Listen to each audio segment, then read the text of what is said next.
advocates and highest profile advocates of reform this session certainly are the Speaker of the House, Pat Bauer, and the Senate President Pro Tem, David Long. And these are people who in the past have at times sent proposals to committees, Rules Committee, and other places where they sort of disappear. Right. We've heard Mike Delph's perspective on why the change of heart this year. What's your take on it? Well, I think it's a combination of things. You go back to what you said in your opening. We had the scandal of the century 30 years ago. There's not been anything since then. We're not doing this, and I think everyone acknowledges that, because anyone has done anything wrong or illegal. We're doing this for a combination of things. Julia's right. It's a re-election year. It's an issue that's out there in front of the people. Senator Delph is right in terms of there's attention to it, what's been mentioned already from the media themselves. And I don't think there's really any hesitancy from the legislature to make changes because we're open to it.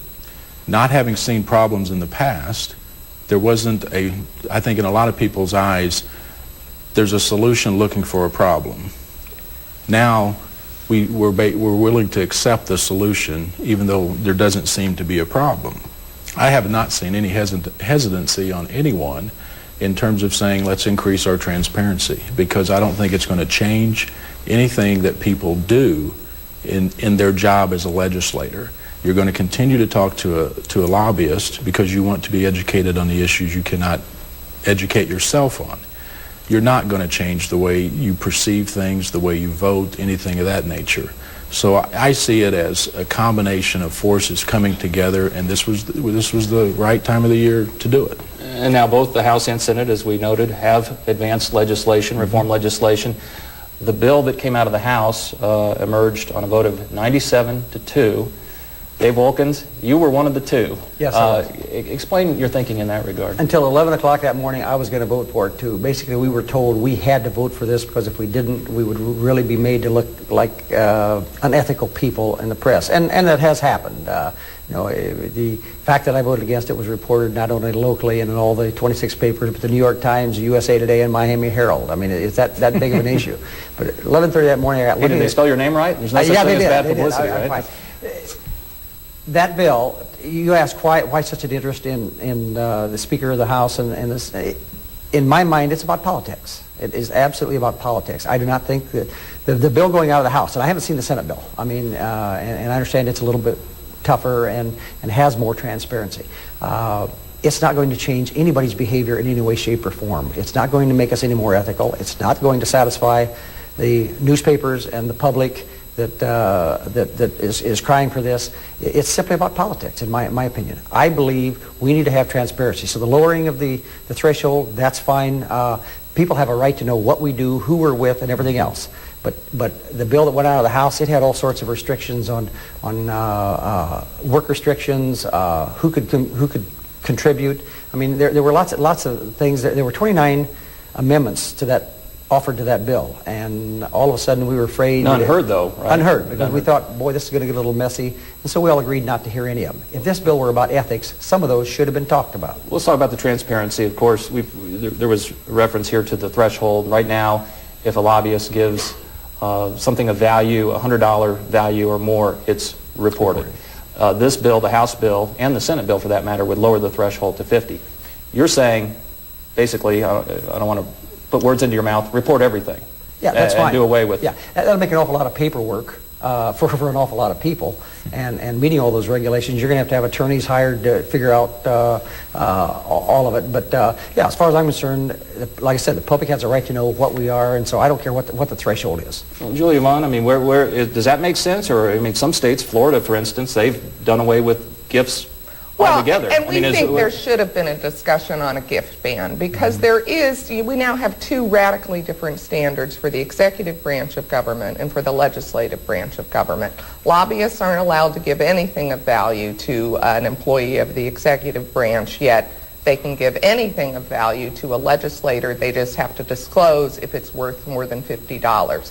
So we don't think it makes sense to have 100 now, those. But would go to 50. Right, it would go to 50. So we don't think we should at least have a discussion as to why there are two radically different standards. And we do support a gift ban or a limit on gifts. You know, the newspapers were proposing a $50 limit on gifts. So we would have liked to have seen the General Assembly go there. We certainly hope that this will just be the start of a trend, that they aren't going to say, oh, we've done ethics reform, lobbying reform, finished, check that off the list, because really they've just started.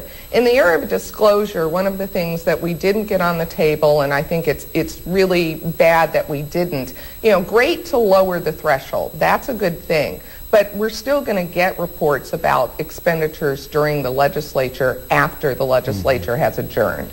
Disclosure's good, but it's got to be timely, and we don't have timely disclosure. Well, and that's something, Trent Van Haften, you've talked about. Right now, correct me if I'm wrong, but every April is the disclosure deadline for lobbyists. So if somebody gives something in May, it wouldn't show up until well after lawmakers have already completed their business and moved on.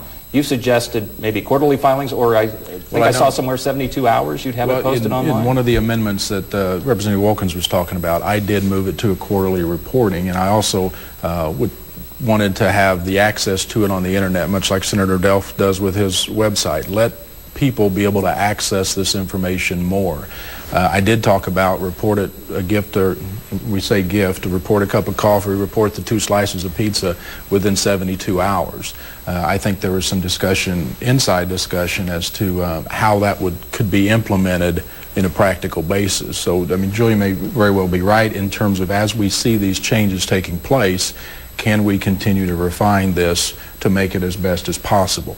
The ban versus the report everything, I think, is an interesting discussion, because a ban means that I'm assuming I went to the same event, I think, with Mike, in terms of they threw pizzas out there and they wanted to talk to us. So does that mean we can't go down there and, if we haven't eaten all day, grab a slice of pizza? I don't think that's ever going to influence me one way or the other. Right now, if every member of the General Assembly is invited, it's not a requirement, right? But if Julia wants to say, hey, can we talk about possibly taking putting that 72-hour notice in, and she wants to stop at Starbucks and we have a latte together, and she wants to talk about that, I don't see where her buying me a cup of coffee is going to necessarily overly influence me.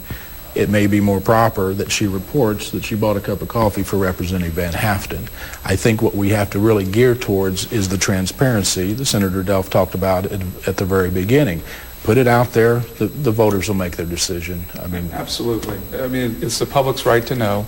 And, when I first got elected, the first thing that shocked me in serving in the Senate was all of the messages that you would get sent into you when you're on the floor. 5, 6. I mean, you can't go to the restroom without having a stack of messages pile up on your desk of various lobbyists wanting to meet with you on different issues.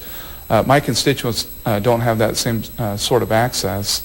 The second thing that kind of surprised me was the amount of influence that the lobbying community had in terms of setting the agenda for various committees in the legislature. Those are things that the public has a right to know about. And, before we go down the ban road, I think the transparency and the disclosure road ought to be tried first. And I think that will curb a lot of behavior in a positive light for the state of Indiana if we just focus on transparency in government. We're down to about 5 minutes. I do want to talk about some other aspects of the bill, including the revolving door provision. Did you have one? Well, yeah, I would just say I don't feel that way. My constituents have access to me. It takes me 25 minutes to go get a loaf of bread at the grocery store because they're constantly seeing me. I mean, they have access to me, and I don't buy that notion that these lobbyists have more access to me than what they don't. They don't. I mean, I have breakfast every morning at McDonald's. They come see me. They have access. They don't have to pay for it. Not during the General Assembly, not when we're in session. It's a different ball game when you're back at home versus when you're here in the General Assembly during session. Well, let's. I don't want to cut off that part of the discussion, but there are other important parts of the reform proposals: the revolving door, the cooling off period, if you will, the notion that there would be a 1-year waiting period from the time you leave service in the General Assembly until the point you can become a registered paid lobbyist. Good idea, Trent Van Haften? I think it's a good idea. I mean, the counter argument to that is, why should anyone be limited in the employment they can seek? And it goes back to the whole question that sits over this. It's perception. A